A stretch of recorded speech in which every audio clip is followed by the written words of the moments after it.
এদিকে দীর্ঘ ২৬ মাস পরে ভারতে বসে বাংলাদেশের সাবেক প্রধানমন্ত্রী শেখ হাসিনা ভাষণ দিয়েছেন, যে ভাষণে বিএনপি জামায়াতের মতো চাঞ্চল্যকর একটা অবস্থা সৃষ্টি হয়েছে। আজকের প্রতিবেদন দেখলে বুঝতে পারবেন দেশের অবস্থা কোথায়। এদিকে আন্তর্জাতিক শক্তি নিয়ে দেশে ফেরার চ্যালেঞ্জ করেছে সাবেক প্রধানমন্ত্রী শেখ হাসিনা। ডোনাল্ড ট্রাম্পের কড়া হুঁশিয়ারি, দেশ ছাড়তে হবে তারেক রহমানের। এই ঘটনায় মাঠে নেমেছে লক্ষ লক্ষ আওয়ামী লীগ ও ছাত্রলীগের কর্মী। চাঞ্চল্যকর এক তথ্য দেখবেন আজকের প্রতিবেদনে, তাই না টেনে ভিডিওটি শেষ পর্যন্ত দেখতে থাকুন। রাজধানীর গুলিস্তানে এই মুহূর্তে আমরা দেখছি নিষিদ্ধ সংগঠন ছাত্রলীগের একটি বিক্ষোভ মিছিল।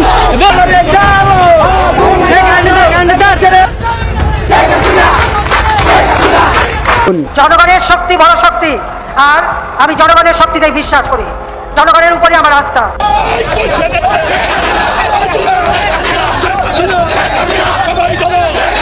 দেশজুড়ে বিএনপি নৈরাজ্যের প্রতিবাদে বিক্ষোভ সমাবেশ করবে আওয়ামী লীগ। এ বিষয়ে জানাতে যোগ দিচ্ছেন সহকর্মী জয়দেব দাস। জয়দেব, আপনার কাছ থেকে জানতে চাচ্ছি সমাবেশ আনুমানিক কখন শুরু হতে পারে এবং নেতাকর্মীরা কি আসতে শুরু করেছেন কিনা? আকাশ, আপনি যেমনটি বলছিলেন, বাংলাদেশ আওয়ামী লীগের উদ্যোগে আজকে এখানে এই শান্তি সমাবেশের আয়োজন করেছে আওয়ামী লীগ।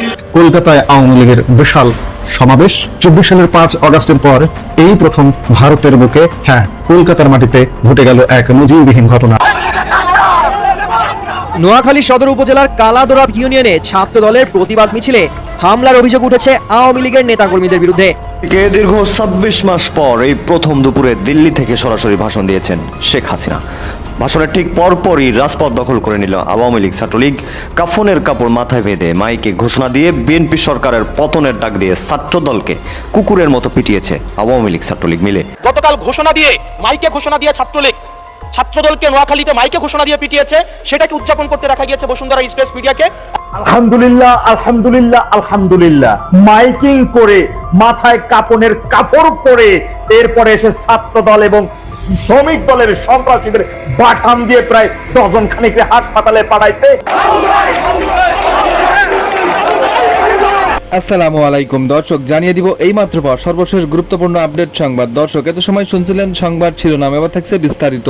তার আগে ছোট্ট একটা রিকোয়েস্ট করতে চাই, যারা এই ধরনের নিউজ লাভ দেখতে ভালোবাসেন দেরি না করে সাবস্ক্রাইব করে বেল আইকনটি অল করে দিবেন, তাহলে কথা লাভ বানাকে চলুন ভিডিওটি শেষ পর্যন্ত দেখতে থাকি।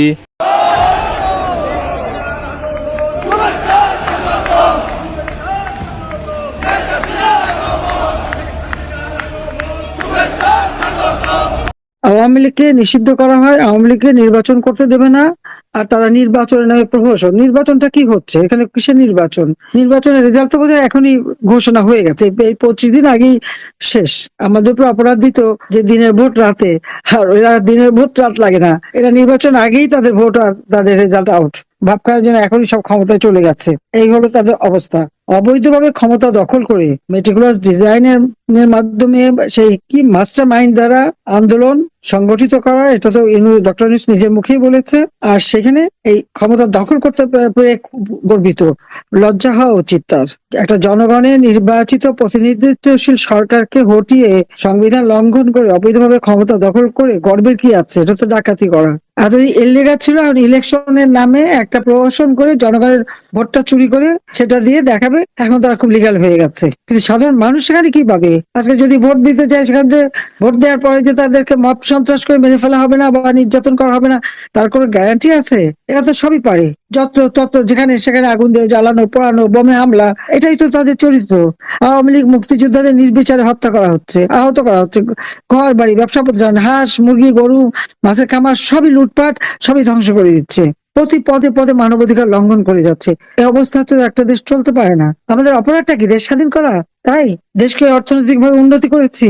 তাদের প্রভু দেশ পাকিস্তানের থেকে আমাদের অর্থনীতি অনেক অনেক বেশি শক্তিশালী। দক্ষিণ এশিয়ায় বাংলাদেশ শক্তিশালী অর্থনীতি দেশ হিসেবে ২য় স্থান অধিকার করেছিল, সারা বিশ্বে ৩৩ স্থান। আমাদের মাথা পিছু আয় আমরা ২,৭৯৩ মার্কিন ডলার উন্নীত করেছি। ২০২৩ সালে আমাদের প্রবৃদ্ধি ৭.25 আমরা উন্নীত করেছিলাম। জনগণের তো খাবারের কষ্ট ছিল না। ভূমিহীন গৃহহীন ৮ লক্ষ পরিবারকে আমি বিনামূল্যে আধা পাকা ঘর, 2 কামরা, বসার জায়গা, স্যানিটারি ল্যাট্রিন, বিদ্যুৎ, পানি সবকিছু দিয়ে তাদেরকে বিনা সুদে ঋণ দিয়ে নিজেদের জীবন জীবিকা গড়ে তোলার ব্যবস্থা করেছি। এখন প্রত্যেকটা গ্রামকে শহরে উন্নীত করা, গ্রামের পরিবারকে আমার বাড়ি আমার খামার, পল্লী সঞ্চয় ব্যাংক করা, এবং তাদেরকে ঋণ দিয়ে তারা যেন নিজেরা নিজের পায়ে দাঁড়াতে পারে, উৎপাদন করতে পারে। এবং কেউ যদি 200 টাকা জমাতে পারে, তাকে সরকারের পক্ষ থেকে আরো 200 টাকা দিয়ে তার একটা মূলধন করে সে যেন আর কারোর উপর নির্ভরশীল না হয়, আত্মমর্যাদাশীল, আত্মনির্ভরশীল হয় প্রতিটি পরিবার। সেভাবে আমরা দেশকে কাজ করে যাচ্ছিলাম। সার্বজনীন পেনশন আমরা সিস্টেম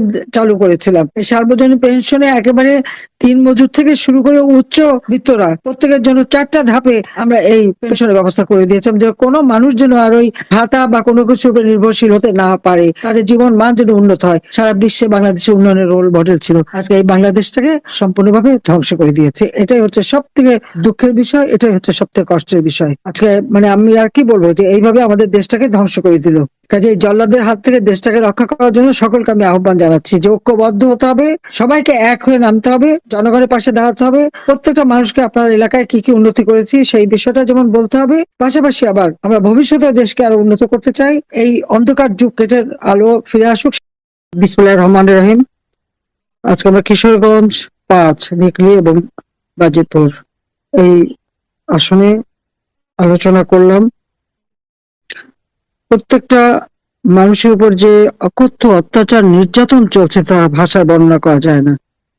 সেই 2024 সাল থেকে মানে জুলাই আগস্ট মাস থেকে আমাদের নেতা কর্মীদের উপরে নির্যাতন, আর এরপর তো সেই নির্যাতনের মাত্রা শুধু বেড়েই চলেছে। একটা মানুষের ঘর নাই, বাড়ি নাই, প্রত্যেকটা মানুষের জীবনে মানে নির্যাতনের চিহ্ন। বাবাকে পায়নি সেই নাবালক শিশু সন্তান, তাকে হত্যা করা, বা মাকে নির্যাতন, বোনদের নির্যাতন, 13 বছরের শিশু থেকে নিয়ে শুরু করে যাকে পাচ্ছে তাকে গ্রেপ্তার। মানে আইনের শাসন বলে তো কিছু নেই দেশে। অথচ আমরা মামলা হচ্ছে সব আওয়ামী লীগের বিরুদ্ধে, কিন্তু অপরাধ করে যাচ্ছে কিন্তু এই ইউনূসের বাহিনী। তার মেটিকুলাস ডিজাইনের অংশ হিসেবে এই জুলাই থেকে যে নির্যাতন চালানো হচ্ছে বাংলাদেশে তা অবর্ণনীয়। আজকে এই এলাকার একই চিত্র। আওয়ামী লীগকে নিষিদ্ধ করা হয়, আওয়ামী লীগকে নির্বাচন করতে দেবে না, আর তারা নির্বাচনের নামে প্রহসন। নির্বাচনটা কি হচ্ছে এখানে? কিসের নির্বাচন? নির্বাচনের রেজাল্ট তো বোধহয় এখনই ঘোষণা হয়ে গেছে, এই 25 দিন আগেই শেষ।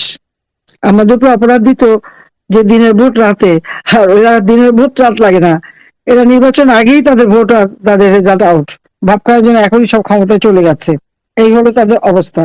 অবৈধভাবে ক্ষমতা দখল করে মেটিকুলাস ডিজাইনের মাধ্যমে সেই কি মাস্টার মাইন্ড দ্বারা আন্দোলন সংগঠিত করা, এটা তো ডক্টর ইউনূস নিজের মুখেই বলেছে।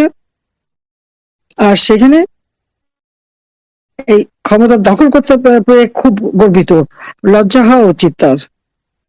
একটা জনগণের নির্বাচিত প্রতিনিধিত্বশীল সরকারকে হটিয়ে সংবিধান লঙ্ঘন করে অবৈধভাবে ক্ষমতা দখল করে গর্বের কি আছে? এটা তো ডাকাতি করা।